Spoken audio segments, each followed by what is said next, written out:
Exercises అనేటివి చాలా ముఖ్యమమ్మ. Sugar ఉన్నవారైనా, లేనివారైనా, pre diabetic అయినా, లేకంటే జెస్టేషనల్ డయాబెటీస్ మెలిటిస్ అయినా సరే, టైప్ 1 డయాబెటీస్ అయినా సరే, ప్రతి ఒక్కరికి ఎక్సర్సైజ్ అనేది మస్ట్. బట్ ఎవరు ఎంత ఎక్సర్సైజ్ చేయాలి, చేయగలుగుతారు, చేయొచ్చు అనేది ఇక్కడ ప్రశ్న అన్నమాట.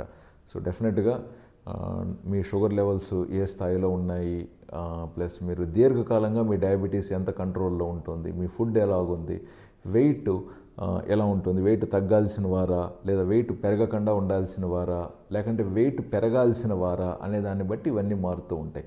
బట్ ఏదేమైనా ఎక్సర్సైజ్ మన ఇన్సులిన్ని మెరుగ్గా పనిచేయించడానికి తోడ్పడుతుంది, మంచి మూడ్ మనం సంతోషంగా ఉండటానికి తోడ్పడుతుంది, మంచి నిద్ర ఉండటానికి తోడ్పడుతుంది, మంచి అరుగుదలకు తోడ్పడుతుంది. ఇలాగా ఎక్సర్సైజ్ అనేది చాలా చాలా ఇంపార్టెంట్. సో దయచేసి ఎక్సర్సైజ్ మరవకండి.